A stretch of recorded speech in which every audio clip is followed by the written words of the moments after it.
Phil Ivey is looking down at 10-9 offsuit, but he's up against Doug Polk, who's raised to 55,000 with ace-4 offsuit. Ivey makes the call, and even though this is not the best hand to call out of position with, against an aggressive opponent like Polk, Ivey knows there's value in keeping his range wide. It makes him tougher to read and sets up opportunities to pick off bluffs later. Ivey flops top pair on a relatively dry board, but against Polk's wide raising range, it's not a hand he's looking to blow the pot up with right away. Top pair with a medium kicker plays best as a pot control hand, letting Polk keep betting with his bluffs and weaker holdings. By not overplaying it, Ivey keeps his range balanced and gives himself room to navigate later streets. Next behind Ivey, the turn, a 2 of hearts.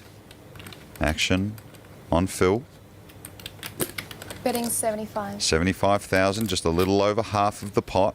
This bet by Ivey serves two purposes. It protects his top pair from giving a free card to potential overcards or backdoor draws, and it also reclaims the betting lead to control the pace of the hand. Against someone like Polk, it's also a subtle way to induce, giving him room to turn a marginal hand or complete air into a bluff.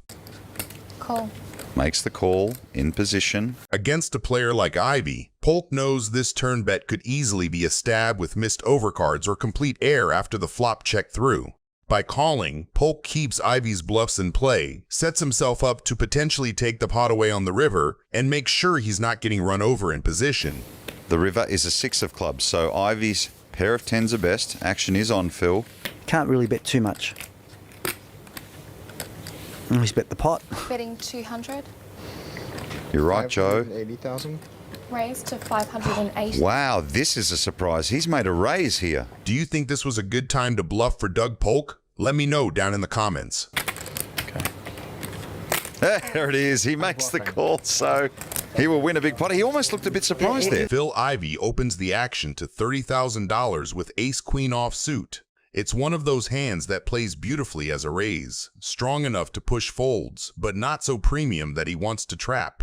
With Ivey's reputation, this sizing also tells the table he could have anything from suited connectors to monsters, which keeps opponents guessing. Antonio calls with 10-9 suited, a hand designed to punish big aces if it connects in sneaky ways.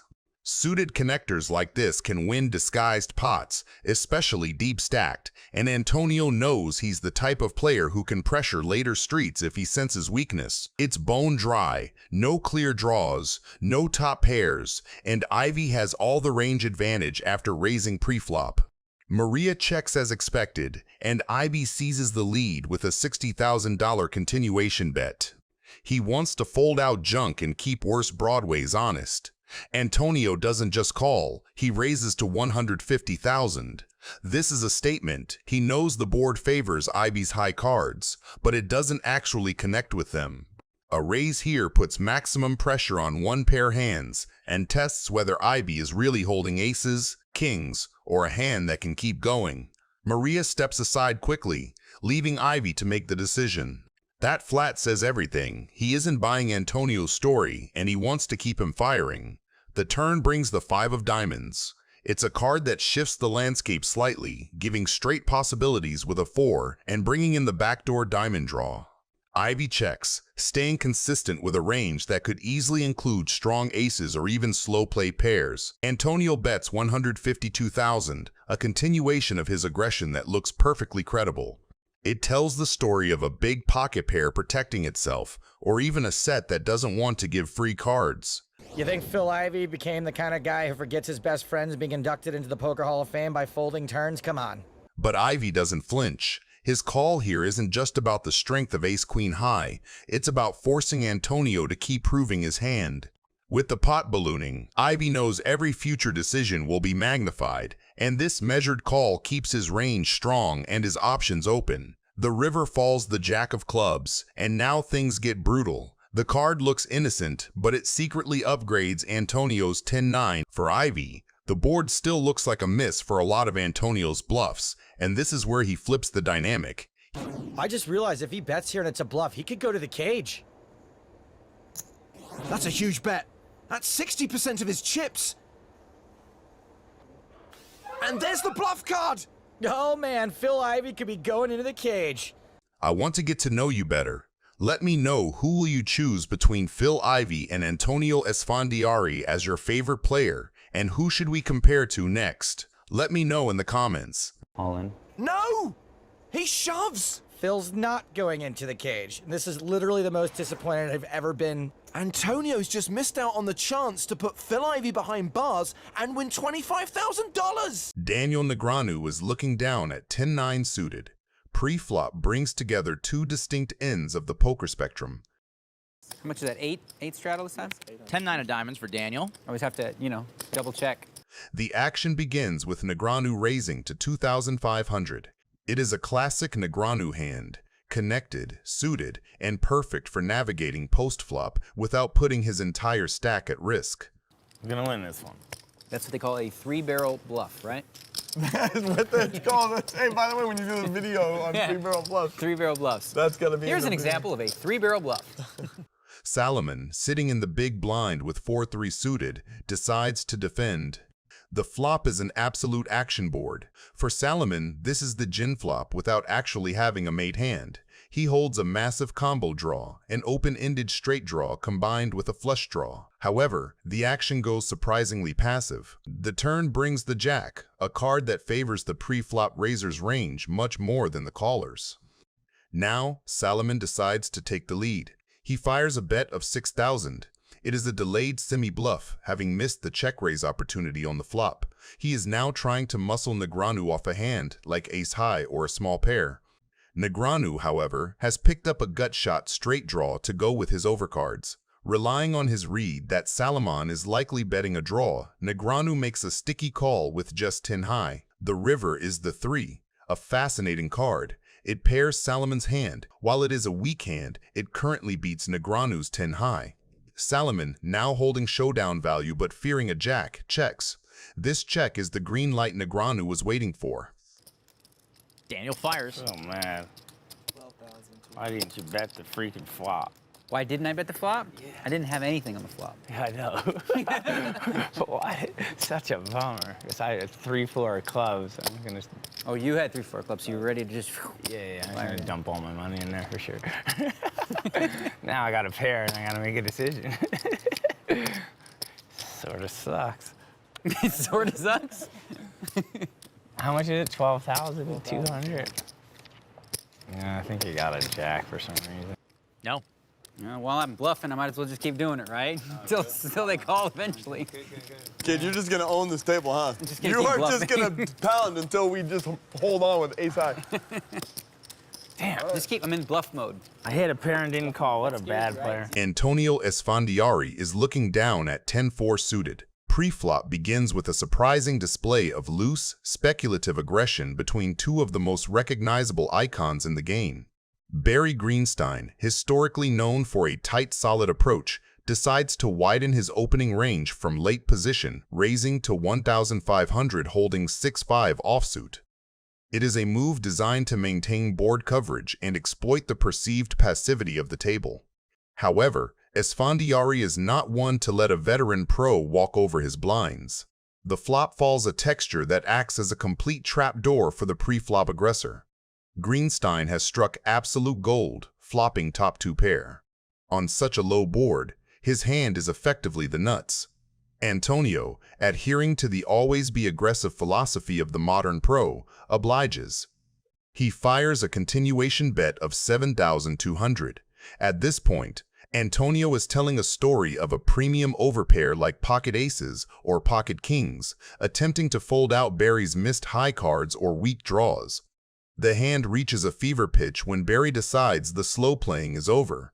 He executes a powerful check raise to 21,000. This move is a definitive statement of strength. Barry is saying that he has connected with this low board in a way that beats a single pair. Most players would see this raise and find the fold button with 10 high, acknowledging that the bluff has failed. But Antonio Esfandiari is not most players. He decides to enter a leveling war, convincing himself that Barry is check-raising light to test his pre-flop aggression. Antonio decides to pull the ultimate trigger, shoving all in for his entire stack. Oops. Good luck, boys. Twice? Deal. Barry refuses to run it twice. And Antonio refuses to show. This is the one time someone's hoping to be dealt 7 deuce. You can see Antonio's out. He can also hit running diamonds. A king on the turn. No help to Antonio. Antonio's down to just those 7s and deuces or he'll be felted.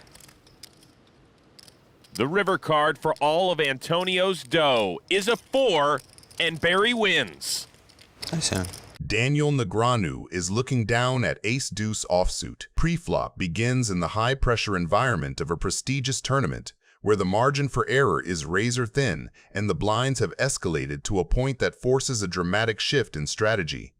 Daniel Negreanu finds himself in a critically vulnerable position. Sitting with just over 310,000 chips, he has reached the push or fold stage of his tournament life. In a deep-stacked cash game, this is a hand destined for the muck, but here, it is a hand of necessity. Daniel knows that any ace in a short-stack scenario holds significant power, and he decides to pull the trigger, shoving his entire stack into the middle. I'll take a chop. I bet you would. How about that? Okay, hearts? I got hearts, right? That's good for me. Okay, so just one more heart. That's all you gotta do. And the rest will take care of itself. I don't even care which one. 8 hearts, 9 hearts. Well, if you get both, that's a chop. Heart! That's what we need, y'all. Well, Eric doesn't need one. The turn is a spade. Okay. Heart on the river. Can't get it on the turn. Okay. Good luck, everybody. The tables are turned. Better now than after the dinner break. Lex Veldhuis is looking down at 10-6 suited. Pre-flop begins with a strategic collision that perfectly encapsulates the high variance, aggressive nature of the modern professional era. The action starts with a standard open from Harlow to 1,200. Lex is widely known as the aggro Dutchman, a player who weaponizes any 2 cards to put his opponents in a psychological blender. He executes a light 3-bet to 4,000, a move designed to seize the initiative and force folds from marginal ranges. However, Justin Bonomo is waiting in the blinds with ace-jack of spades. Bonomo is a master of game theory and expected value. He recognizes that Lex's range is incredibly wide in this spot.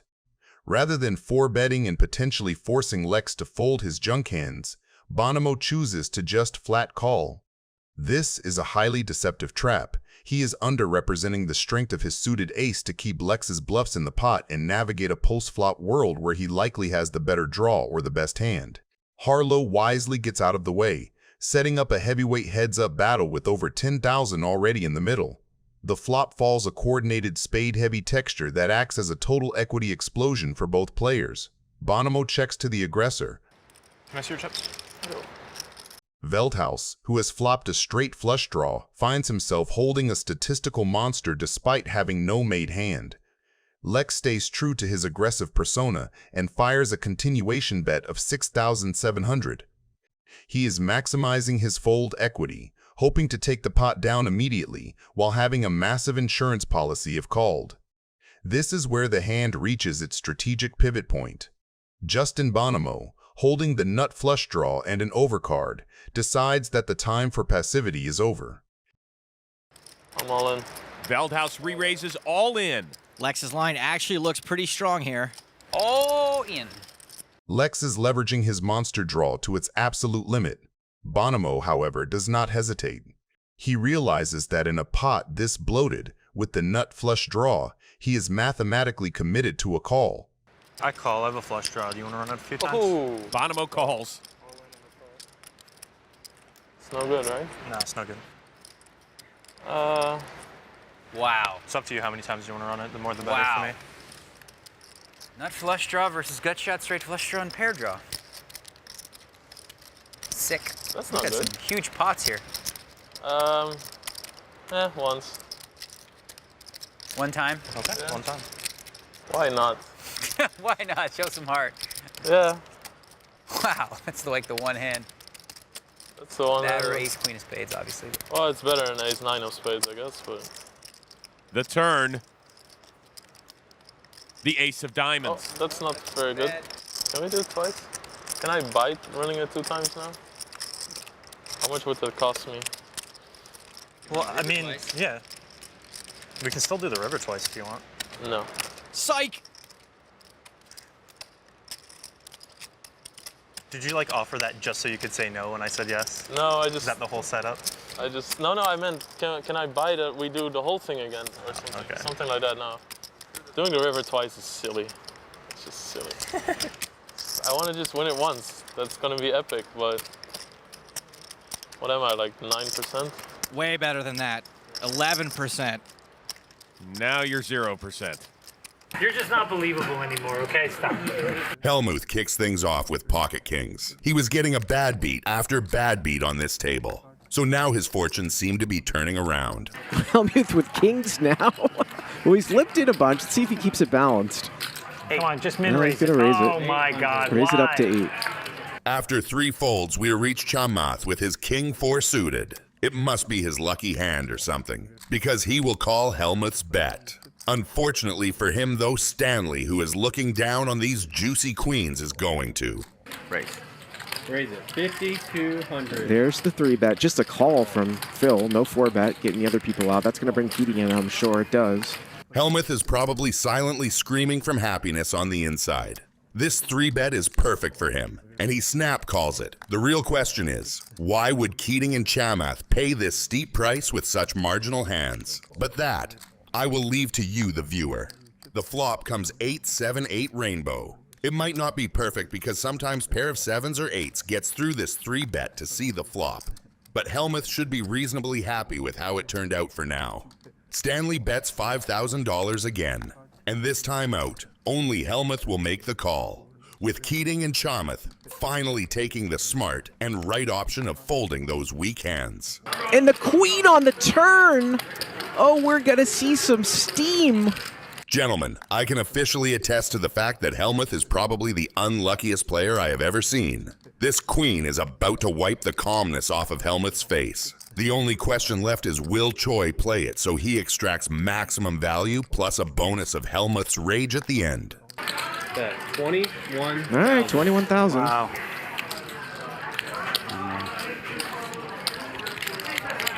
I have a bad feeling you have me, but I have an overpair. Yep. Come on, this motherfucking goddamn fucking queen. What's that? Ah! Daniel is looking down at Queen Jack suited. 2 players before him have called a pre-flop raise, but he decides to 3-bet to $400. Bo is in the tank, and by the look on his face, folding is not even an option. He's got Queen 5 offsuit, no position, and just watch Daniel fire a 3-bet. What is he even thinking? He just calls, and Dat right after him calls too, holding King 9 suited. A hand that looks way prettier than it actually is when sandwiched between a 3-bet and a call. Jake's turn now, and he also decides to call with 3-4 suited, while getting a massage. Damn, that looks good. In fact, I'm gonna visit my Thai masseuse after I finish this video. Wow. That's a nice flop for Daniel. Not so much for Jake, though he may not think that right now. Top 2 for Dat as well. Bo, somehow still alive in this hand with Queen 5 offsuit and 0 clubs, fires $500 into a $2,000 pot like he's playing an entirely different game. Is this a bet or a donation? Dat makes the call with top 2 pair, but he knows better than to get frisky here. In a 4-way pot with 3 clubs on the flop, raising would be like poking a beehive and hoping for honey. Jake raises to $3,200 with just a baby flush, and while that might technically be a made hand, it's far from safe. He's not repping the nuts. He's just hoping to scare off anyone sitting there with a single club and a decision to make. Daniel just flats with the second nut flush, a move that keeps the pot manageable, but might come back to haunt him. A raise here could have smoked out any 1-club hand still chasing that dreaded nut flush, but instead, he opts to play it cool. I fold. Ah, that club is going to kill Daniel's action despite him having the super nuts. Daniel moves all in right away and Jake folds. Wow. I know what to do. I fluffed a nut. Oh my God. Thank you. Straight flush. Is that crazy though? Doug Polk kicks things off with 7-5 suited. His stack is huge compared to most people on the table, so he can freely fish for a straight or a flush here. 6 raises to 7. Jungleman, though, is not looking to play around with small raises. He has pocket queens and is determined to make anyone that is looking to play pay the high price of $7,000. Now that everyone but Doug Polk has folded and it is his turn to act, what do you think his next move will be? How much we got here, Jungle? After sizing up Jungleman's stack for a while, Doug Polk decides that his potential straight flush with the 7-5 is worthy enough and fires a call that will send us straight to a crazy flop. Ooh, fun board. If it's a split pot, Double gut shot for Doug. You move your hands in the way. The rainbow flop discourages Doug Polk a bit. He opens with a check, which sends Jungleman into bet mode, and he shoots a $5,000 bet. To which, after some pretend sizing up, Doug decides to call once again. Despite the turn improving his straight flush draw, Doug Polk decides to wait it out and checks. To which, as if by a clockwork, Jungleman and his pair of queens go on the offensive. He fires almost a pot bet worth $21,500. Now everything is on Doug Polk and his belief in at least hitting the straight. I might sound a bit like a fish, but I am definitely folding it right here. What about you? Do it, Doug. Do it. I think he will. This is my guess. Fold equity available, double gutter plus flush draw, 7 high out of position. All in. Boom. Yeah. How much? It's your stack. All of it. Pretty much a snap call here. How much? It's your stack. Do you want to do more? More than twice? One time, man. The viewers at home want to see it one time. You guys just have to agree to it. It's probably going to be a split. Twice is good. Okay. 2 times. $185,000 in the middle. All right, do it twice. Oh, Oh, that's shit. Dougie. That is is a a straight straight flush. flush. It's good to win the first one.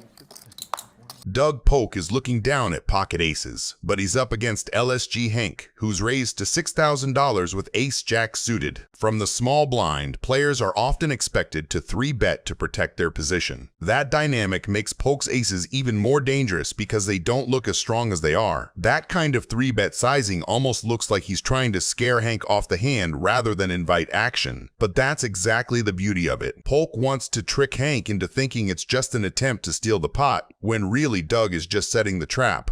The suited ace and being in position here gives Hank just enough to justify seeing a flop. This is about as good a flop as Polk could hope for. In a 3-bet pot like this, Hank's range is weighted towards suited broadways and pocket pairs. That means the only real hand Polk has to worry about is pocket queens. Against everything else, his aces are still miles ahead. Polk makes a value bet of around 1/3 of the pot, just small enough to make sure Hank calls even with hands that completely miss the flop. And he now has the nut flush draw. 111,000 in the middle. Guess how much Doug will bet. It's like a little poker test. See how close you are. Doug Polk is feeling pretty comfortable with this card on the turn. With the way they played pre-flop, there's no way Hank has 2 pair or a set smaller than queens. I think Doug should bet small again. 81. All right. I'm telling him he should be using big ante online.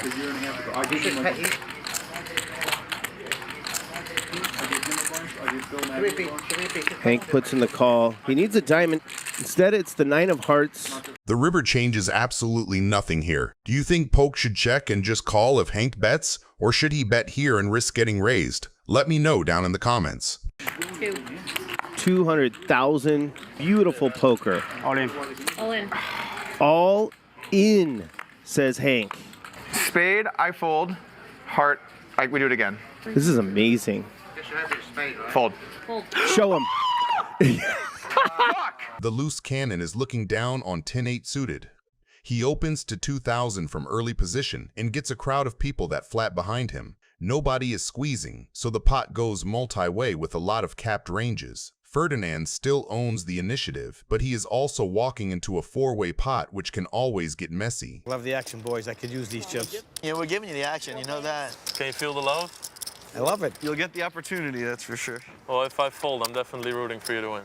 Flop comes a minefield. Veldhuis has queen 9 suited and quietly connects with top pair. Ferdinand's 10-8 is the hand of the moment here.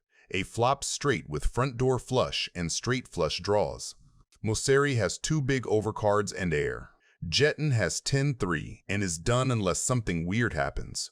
Checks roll around to Veldhuis, and that tells him exactly what he needs to know. Nobody's screaming straight or a set, and Ferdinand did not stab as the pre-flop raiser. Veldhuis takes the lead for 5,700.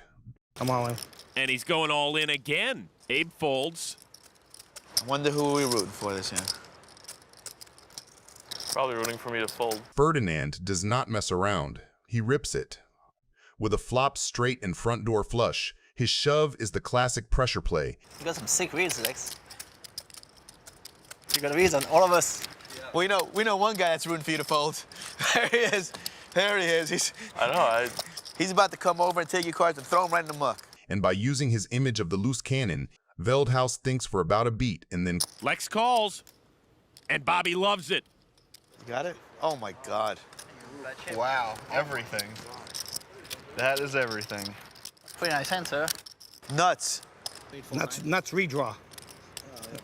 All season long, I see loose cannons going all in with ace high, middle pair, bottom pair. No. That's like going through my head. You can't even hit the 9 of diamonds to help you make a full house here. Just the one time is fine for Bobby, thanks. The meaningless river. Oh, straight flush. Straight flush he made. That's sick. Phil Hellmuth is looking down on Queen 6 suited. Pre-flop has already built a decent-sized pot, and we end up heads up with Phil Hellmuth against Ferdinand's ace-jack. Stacks are deep, they are chatting, but both know this is a spot where one big pot can flip the session.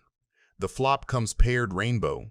Ferdinand checks from out of position with what looks, on the surface, like top pair top kicker on a paired board. From his seat, it is a little too strong to turn into a bluff and a little too middling to start blowing up the pot. Hellmuth has absolutely smashed it. He fires 4,000 into the middle, a classic Phil value bet that looks small enough to get floated by worse aces and stubborn pocket pairs. Ferdinand just calls. His call keeps Phil's entire bluffing and thin value range alive while he sees what the turn brings.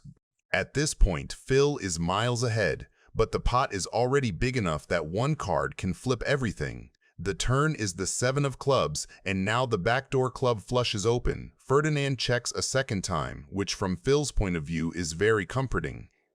When ace-jack or ace-king does not raise on this turn, it starts to look a lot like a pot-controlled one-pair hand or some give-ups that floated the flop. Hellmuth continues for 12,000. That sizing screams, I still have it. He is charging flush draws, extracting value from any ace, and making life miserable for pocket pairs that refuse to believe him on the flop. Ferdinand thinks, and again just calls.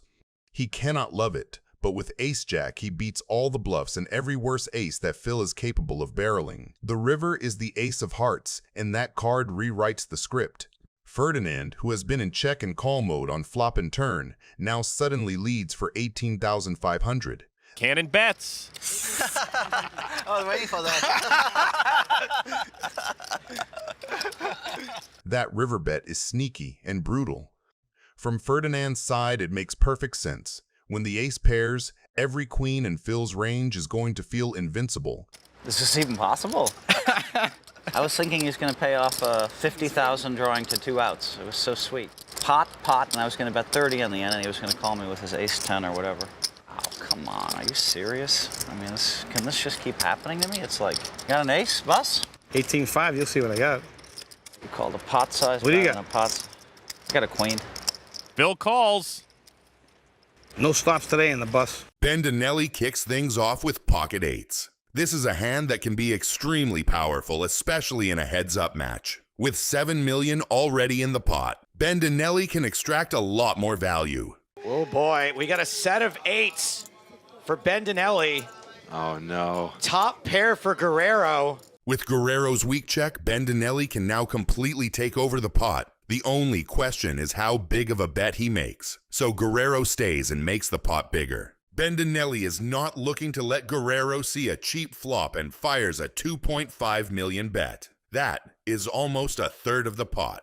But with the top pair on the flop, Guerrero is not looking as if he will back down. He doesn't disappoint and calls Bendinelli's bet. This pot is getting enormous. Turn. is a Oh, jack. wow. Oh, no. What a setup. Oh, such a cold deck.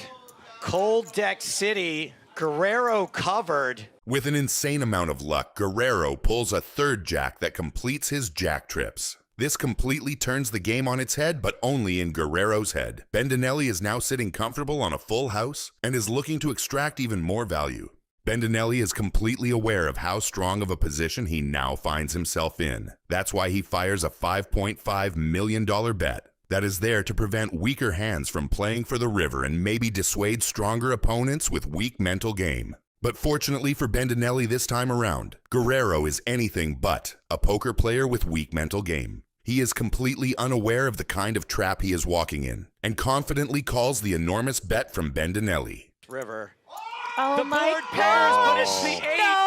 It's quad No. 8 for Bendinelli. Wow. This is unbelievable. This is the coldest of decks. It doesn't get any colder than this, Maria. I'm glad you got a sweatshirt for this hand, Nick. Insane. The turn delivers another 8, which completes the quads for Bendinelli, which I can't believe I am saying again in this video, but is even luckier than Guerrero's jack. Now Guerrero is first on the move. He has a big choice ahead of himself, and I am starting to believe, based on his previous ones, that he will make the wrong one. And the wrong one he does. He fires a slightly smaller bet of $3.8 million, which looks completely abysmal from where we are sitting. I can't think of a reason he would commit so hard to such a weak hand other than a bad earlier read. Bendinelli with his quads doesn't really have anything to think about, other than baiting Guerrero and paying even more on this disaster of a hand. What do you think? Will he bet half the pot, or will he go crazy and shove all in? Let me know in the comments. Put this to bed.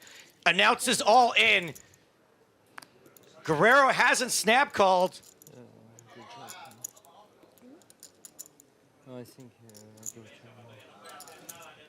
There's just no way. There's the call from Guerrero. It's over. Daniel Negreanu is holding Queen Jack off suit. He opens to $2,500. That's a bread and butter late position open, dominates the Queen 10 and Jack 10 holdings that call too often, has blockers to 3 bets, and plays cleanly post-flop in position. 3 callers flatten with wide capped ranges, offsuit broadways, suited aces, suited connectors, paired high card textures heavily favor the pre-flop raiser because he has all the strong Queen X and slow played overpairs.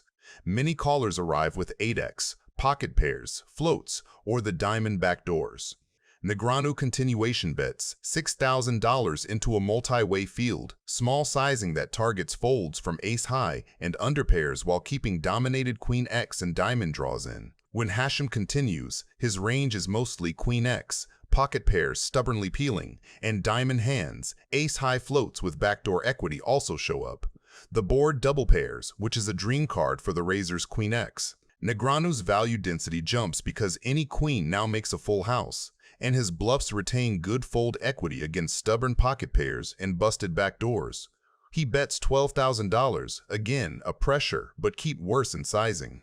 Given action, Haxton is rarely trapping queens. He's weighted to diamonds, ace-high floats, and the occasional pocket pair praying for a river miracle. That river improves a lot of Haxton's floats to 1 pair of aces, but it doesn't dent Negreanu's nut edge. Queens still bowed up, 8s don't exist for Haxton often, and missed diamonds remain abundant.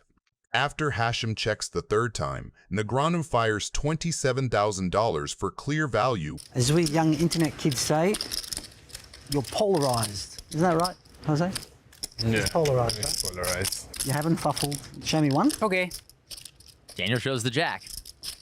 I fold. Oh, damn it. Canit opens the button to $120,000 with pocket aces, a standard linear raise that wants calls from dominated aces and broadways. Haxton defends the big blind, getting a great price. That defend thrives versus late position opens. It flops backdoor straights, occasional 2-pair, and the jack of clubs is a premium blocker that unlocks strong semi-bluff lines on club boards. Effective stacks are deep enough that Haxton's plan is realize equity first, attack later. Wow, what a flop. Top set for Canit, royal flush draw for Ike. On the flop, Canit smashes top set and nut club density, c-bets tiny, keeping his whole range intact and denying equity from random hands. With 1 club and no made hand yet, Haxton's raise would isolate himself against nut clubs and boats. Calling is superior. He realizes equity with his jack-high club while keeping every worse club and mini red card bluffs from Canit inside the pot. The turn is the 7 of clubs, and Haxton arrives with the flush. Checking is mandatory. His range needs check calls to protect earlier passivity, and it invites bets from one club hands and overpairs without a club. Top set without a club hates facing a check raise, and his turn checking range is heavy on exactly what Haxton targets. The river pairs the queen, double pairing the board with ace and queen.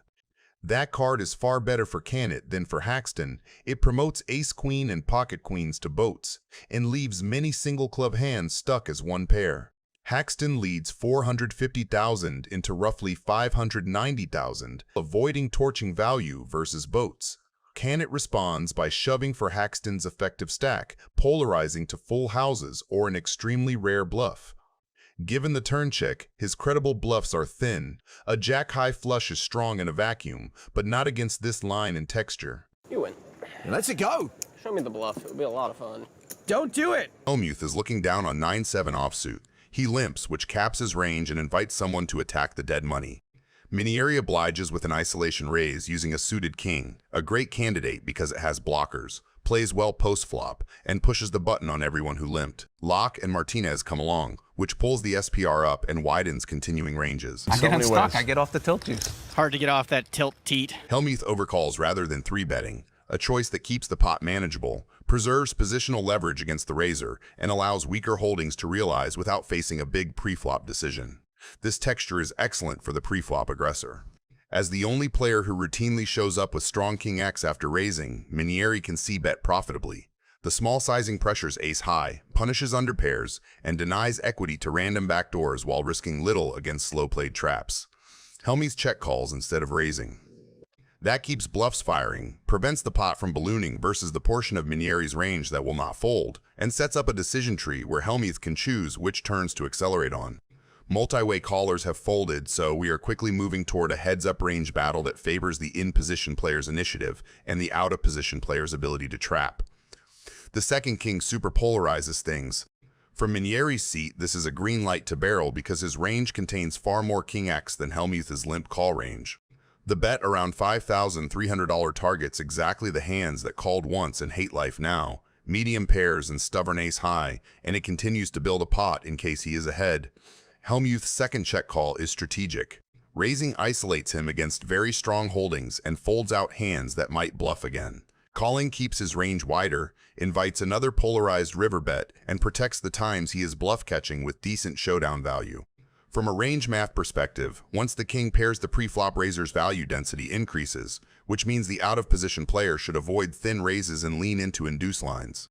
Nothing material completes, so Minieri retains a nut advantage and chooses a large polar bet of $17,200. That sizing asks a capped range to overdefend, and it puts maximum pressure on one-pair type catchers that arrived here by calling twice. Oh, man. Hellmuth's final check call makes sense within that framework.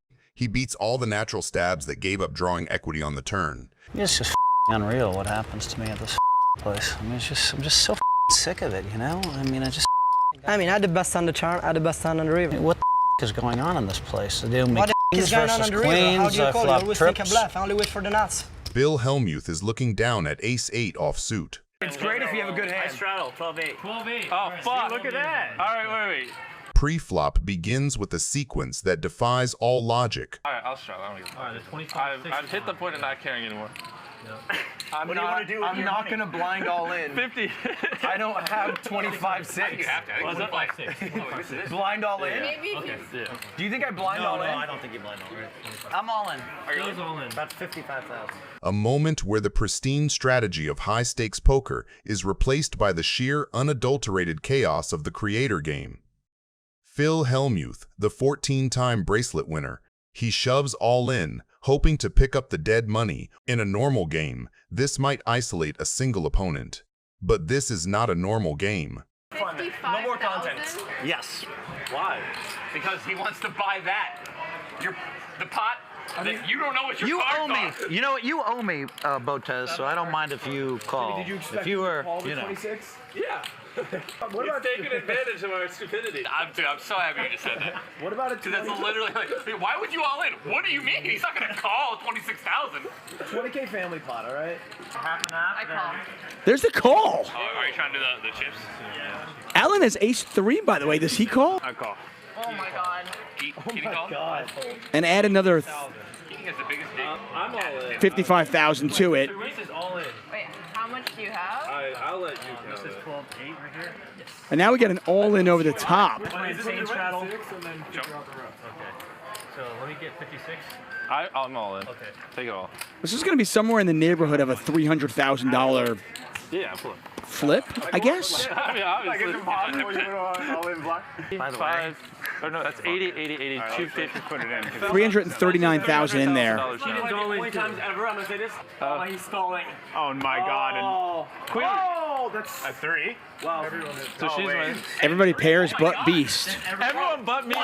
Everyone but me. Come on. That means there's 6 left for you, Kangling. How in the hell can someone... That's fine. It's a queen. Hey, I'm calling it right now. This is a queen. I'm calling it right now. This is a queen. No queens. I will literally tip you $20,000 if you put a queen there. 9, 3, 8, queen. You better put a queen there in your best interest. He's praying. 20 grand. Even Magic can't do that. And Botez again. Are you kidding me? What, like ace-9 off? 600,000 now? Oh my god. Top 100 female poker owners. That's it. Did you crack it just now? Jimmy, you realize how many chips I have? Bro, you know how many I have? I have like 10K left. I mean, what the fuck? She called $50,000 with an ace-9 offsuit, and I'm losing in this fucking game. What the fuck? That is literally why I knew this was going to be. What is happening? What is that? Well, at least. Bro, we're getting steamrolled. Yeah, at least I know she'll lose back to 500. The girl is bawling. She's gonna single-handedly fix the wage gap in America. You and him have endless trunks of money. He's a school teacher. Hellmuth kicks things off with ace-5 offsuit. He is raised to $1,000, but he's up against Fishman with king-queen suited, who's a math teacher known for making razor-sharp, calculated plays. I don't win very many pots from this spot, so... Fishman calls. Williams calls. Deuce, jack, ace, 2 clubs. Action flop. This looks like a fun board. Williams checks instantly and Hellmuth checks behind him, but Fishman isn't waiting around. He fires out $3,000 into the pot, repping strength and leaning on that nut flush draw. Hellmuth raises.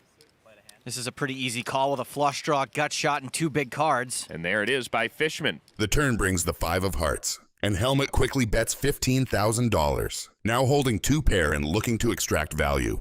His pairs are still no good, but PH could be doing this with worse flush draws, and he's got enough behind for decent implied odds. Fishman is behind, but still has plenty of outs to improve, and this decision should not be a tough one for a math whiz like him. Add it all up, and Fishman makes the call. He's looking for a club or a 10. The river. There's the 10 completing the straight. Fishman tries to keep a stone-cold face as he watches the river give him the nuts. Action on Hellmuth. 23,600. His bet is an attempt to build the pot, but Fishman with the nuts is going to try to include some serious acting. 23,600 into a $45,000 pot. This is pretty dirty. Fishman's reverse pedaling the nuts. Hellmuth with 2 pair doesn't know he's walking into a trap. Fishman with the nuts is going to try to include some serious acting, waiting for him to commit more chips. I'm not going to let you do this to me again, Phil. I can't let you do this to me again. Leonardo DiCaprio could not be selling this any better. How much you got behind? This is Fishman's way of trying to convince him he's not too strong. Hellmuth tries to keep as cold as possible and doesn't even answer Fishman's question. Was there an answer to that? Like 85 or something. I'm all in. Fishman shoves. He even fake hesitated. Watch that Oscar, Leo. I'm done, Phil. I see method acting, improv, pantomime. If Phil calls here, the kid stays in the picture. Ha ha ha ha. This acting is so terrible that it makes you wonder if it's not a double bluff. Hellmuth is going to blow up after he sees what Fishman is holding. This is so sick. I mean, is it possible that I just get cooled every hand I play here? You got king, queen of clubs? I mean, I guess so. Phil's put him on his exact hand. God, all that talking leads me to believe. Wow. Now, that might be real. I'd certainly be shaking either way. All right, I call. Hellmuth calls and sees king, queen of clubs. Bingo! Can I even play in this game? I mean, what the they find? I mean, what the That was a great read, by the way. You had him. You're a real. The guy hits a miracle 10 on me, and what? You want to just step He's on a me? school teacher, and you and him have endless trunks of money. Endless trunks of money. He's a school teacher. For God's sakes, man. Screaming will do you a lot of good. Daniel Negreanu looks down to King 10 offsuit, a hand with decent equity in a four-way pot. Against him is Elizabeth Houston, who opens to a Queen-Jack offsuit. Let's see who will the poker gods bless this time. See that? Cheap flop. Reynolds folds. Also makes it easier to call this 3-bet from Tony G. He raises to 2,000. Queen Jack for the cannon. She calls out of position. So does Daniel. And like that, Williams built himself his own little pot odds. He calls 2. 4-person party to the flop. The flop comes 8 Queen Jack Rainbow, which is perfect for Houston. She is looking at top 2 pair with no danger of a flush and only a potential straight or a pocket pair being in her way. Her odds look great, but I think she should have bet harder before Negreanu had a chance to see more of the community cards. I fold. Thank you, William. With the bet sizing being insufficient, even Tony G with his mid pair of jacks that have 2% equity will make the call. The turn delivers the 4 of spades. Things couldn't have been better for Houston. Pocket 4s would have probably folded, same as the pocket 6s from earlier, but she is still afraid of the flush and straight draw. That's why she fires a bet for a bit over half the pot, which I think will be yet again not enough to get Negreanu off his hand. Daniel's checking out her stack, knowing she probably has something strong enough to lose it all if he does make the nuts. Negreanu casually calls her $15,000 bet as predicted. But at least Tony G and his adventuristic jacks are gone. Now let's see what the turn will bring for Negreanu. And it is the ace. What a cooler this will be at the end. That's Daniel's gin card, and this could get ugly for the cannon. I expect her to bet here. Now she checks. Somehow she knew to slow down. Daniel's got the nuts. Let's see how much he thinks she'll pay off. 50. If Elizabeth has watched the show at all, she would know Daniel doesn't bluff raise the river very often. No one does. If Elizabeth makes this call, she'll have less than 30,000 remaining in her stack. Call. Ouch. She sees it. Damn it. Maria Ho is looking down on King 9 suited. She limps the button, which already tells you her plan to keep ranges wide and let him put himself in a bad position post-flop. Ike makes it 230K from the blind. That's classic heads-up logic. Punish the limp, isolate, take control with position post-flop. The problem is, Maria's hand actually plays great versus that sizing, and her call means Ike is now in the blender with a weak, dominated hand in a bloated pot. This flop is basically nightmare equity mapping for Ike. He flops trips if he's Maria, but he's not Maria, she is. He just pairs his 6. With that texture, from Ike's perspective, he's going to get called by worse a lot if he bets, and he's also repping strong, so he continuation bets 175K. That C-bet with middle pair is him kind of value protecting and denying equity versus overcards. Maria just calls. She doesn't raise, and that flat is so evil. If she raises the flop, Ike can sometimes hero fold hands and avoid lighting the rest of the clip on fire. By just calling, she keeps in literally everything he can keep barreling with. He shuts down. He checks. That check is him saying, okay, maybe I don't need to blast with just a 6 here. Let's control. Maria bets 310K into that check. That sizing is nasty because it forces Ike to start making real decisions with a bluff catcher, and it continues the story that she could just be stabbing after he gave up on the king. From Ike's point of view, her line still looks super wide. She can absolutely be floating with air and now trying to win it. So Ike calls. The river pairs the 6. That is the cruel part. Ike goes from, I have 2 pair, I'm bluff catching, to wait, I've got a full house now, 6 is full of 9s. I actually beat random bluffs and counterfeited 9s that didn't improve. His hand upgrades in his mind. He checks, planning to catch, and Maria just rips it in. And she shoves on Ike. I want to make a really big fold here. I think you have it. 5 seconds. Yeah, okay. Time to look either real smart or real dumb. Ugh, that was gross. KBM is looking down on ace-10 suited. Keith picks up pocket 5s and turns the screws right away, making it 6,000. That size in this game is about putting the whole table on notice that he is ready to play big pots. KBM decides to take the spot. Calling keeps Keith's whole opening range in, from genuine monsters to the usual high card junk that shows up when someone is raising a bunch of pots. The board comes ace-9 king. That is a very clean flop for KBM. He has top pair with a strong kicker and, depending on the suits, a backdoor flush possibility. Checking his entire range here makes sense. He lets Keith tell the first part of the story. Keith obliges with a small continuation bet. With this board, he can credibly represent everything from big aces and kings to overpairs. KBM just calls. Raising would blow weaker hands out of the pot and isolate him against better aces and sets. The turn brings the 5, the dream card for Keith, but also a potential nightmare card nobody sees coming. His underpair instantly becomes a set, while from KBM's perspective, he is now one step closer to the nut flush. KBM checks once more, keeping his range capped around one pair and the occasional slow play. Keith now shifts gears and fires 25,000. That jump in size is Keith saying he is ready to play for stacks. From KBM's seat, it looks like pressure from an aggressive opponent who is still representing big aces, big kings, and strong draws. With top pair and a decent kicker, and possibly extra equity from a flush draw, folding feels too tight. He pays it off and the pot swells. The river completes the backdoor for KBM, and now he is trapping. KBM checks a third time, sticking to his plan so Keith could continue barreling. Keith moves all in. That shove is maximum leverage. With a set, he wants to be called by exactly the kind of hand KBM portrayed the whole time, but little does he know KBM rivered the nut flush.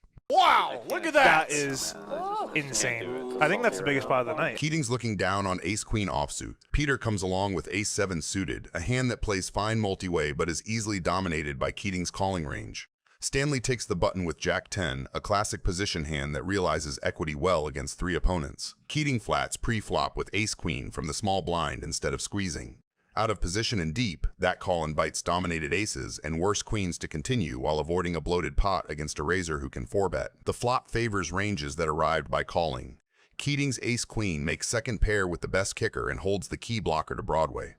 His call versus the c-bet is standard. Raising turns his hand into a bluff catcher against stronger kings and sets while isolating himself versus better.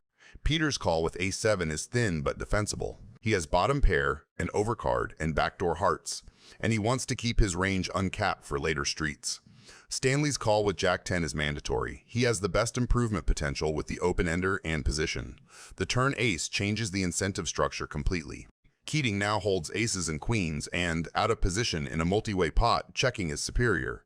Betting announces strength, repels worse, and makes it easy for a better ace like ace-king to play perfectly against him. By checking, he allows weaker aces and floats to fire or showdown worse. Peter quietly improves to 2-pair, and he should notice how clean his value targets are. Aces that didn't connect with the king or queen, plus stubborn kings that hate folding. But checking has logic too. He controls the pot and traffic and preserves bluffs for the river. Stanley's check is the costly one. With Jack-10, he owns the nuts on a paired board that still grants him clear value from top pairs and combo draws.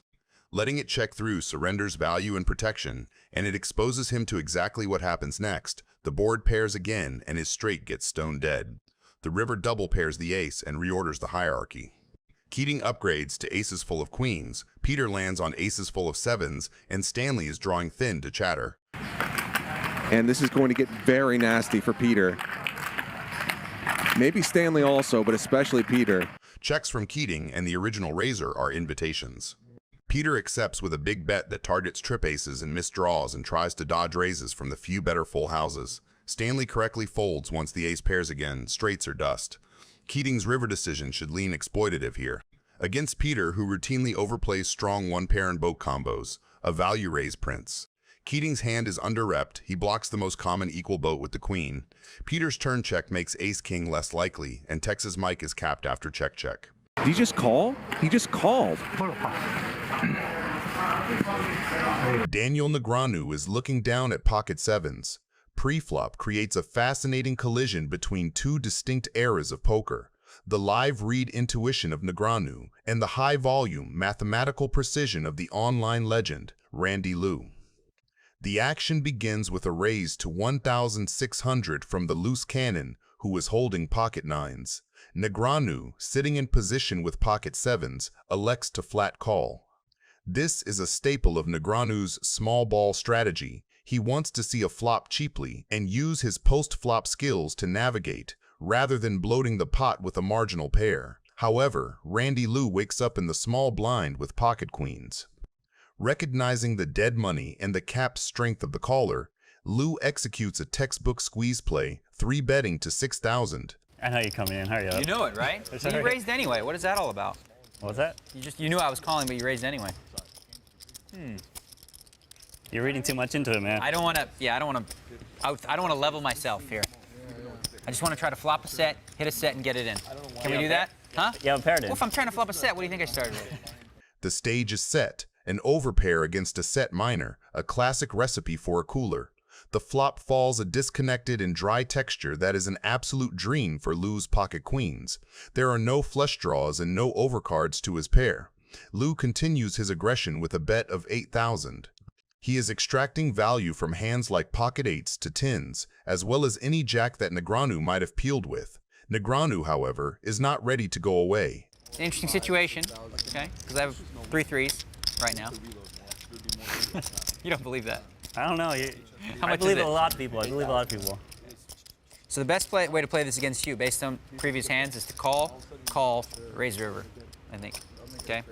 So that's plan A. I might change my mind, but plan A is call, ship river. All right. That's plan A. You like that? I'm just going to tell him, whatever. I'm a little worried. The turn brings the 7, the card that flips the script entirely. It is the Doom card for Lou. Negreanu spikes a 2-outer to make a set of 7s. The dynamic shifts from a marginal float to a monster trap. Lou, unaware of the disaster that has just struck, fires a second barrel of 20,000. He believes his queens are still the best hand and wants to charge draws or a stubborn jack. Negreanu's response is pure class. He doesn't believe me. I seriously say I'm going to do that, and he doesn't care. Oh, gosh. Everyone lies, that's what I heard. Yeah. Word on the street. So is plan A still the plan? I'd like to defer. You gotta respect internet guys that chat during hands. That's a very rare thing, and to that, hats off. He's chatted in the middle. If somebody's dialoguing with him, he just opens the door and goes there. Oh. Even I don't do that. I try not to, So it's but a I do mistake? it. Is that a mistake? Thanks for the... I'm leveling myself too much. I call. Daniel calls. If I keep thinking, I'm going to screw up really bad. This is awesome. Still sticking to the plan. The river is the ace, a scare card that complicates the board. It hits Lou's bluffing range, but also potentially scares a pair of queens. However, Lou decides to turn his hand into a polarized value bet bluff hybrid. He fires a massive 47,800. He is representing the ace, trying to fold out a jack or a smaller pair. I'm now worried that you just made 3 aces. How much does he have? How much did he bet? Fired 47,800. I told you I have 3 threes and you just don't care? Or you have that beat, right? Well, if I talk too much, I might let you know what I have. Bro, the thing is, when you talk, you might get the other result. You might get wins that you shouldn't have got, etc. You know. That's true. It's not all. How light is Daniel thinking of calling this time? What's he got left? Let's see. I can't see. Just lift your hand. That's good. It really smells like aces. Does that mean Daniel was already beating a pair of aces? Pocket aces? Oh, it's a difference. I can't fold anyway. Calls. Queens. Turn to set. Wow. Oh, wow. Nice hand. Negreanu is looking down on 10-9 suited. Schlomi opens to $475 with pocket kings, the classic early position value raise that invites dominated high cards to make mistakes. Boniati flats behind, a routine set mine that keeps the opener wide and creates a pot where overpairs are forced to play multi-way. On the button, Negreanu overcalls with 10-9 suited. He buys position against a likely overpair, keeps the pot single raised so his connected hand can realize, and preserves a post-flop story that can credibly arrive at straights and 2-pair on many middling runouts. With 3 players and deep stacks, Negreanu's plan is to control price now and fight for leverage later. The board rolls out wet and middle, exactly the texture that pressures an opener's range. Schlomi continuation bets $1,525 into two opponents to tax the spades and charge the gutters while protecting his likely overpair. Minieri steps aside, Negreanu continues. With top pair, strong kicker for this configuration, and position, calling is superior to raising. It keeps Schlomi's bluffs alive, avoids isolating versus the strongest value, and retains every turn card that can add equity or scare an overpair. He's now set up to maneuver without inflating the pot unnecessarily. The Queen of Hearts lands. That card is fine for kings, but improves Negreanu's believable value region to include Queen 9 and some two-pair that could have peeled. Schlomi opts for a measured $2,125, continuing his value protection line, without bloating the pot on a card that helps the caller more than the pre-flop raiser. Negreanu calls again, disciplined and deliberate.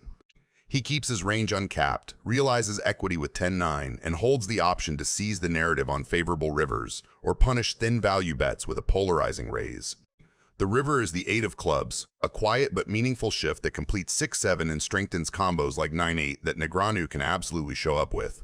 Schlomi puts out a small $3,000 bet, more price setting than power, trying to get looked up by worse pairs while avoiding a big decision. Negreanu springs the trap to $12,800, polarizing himself to straights, two-pair, or sets, and telling a story perfectly consistent with his passive turn. 10-9 is a sharp candidate. It blocks calls from Queen 9, doesn't block missed spades, and represents exactly the value holdings that beat an overpair. Aces or kings? Can I say that, or is that illegal? Heads up. I can say what he has, but not what I have. Yeah. Okay. I'm thinking aces or kings. I appreciate you watching this far. Could you please give this video a like? Thank you. And Schlomi's now thinking, if you've read me for aces or kings, surely you can beat aces or kings. I have to fold.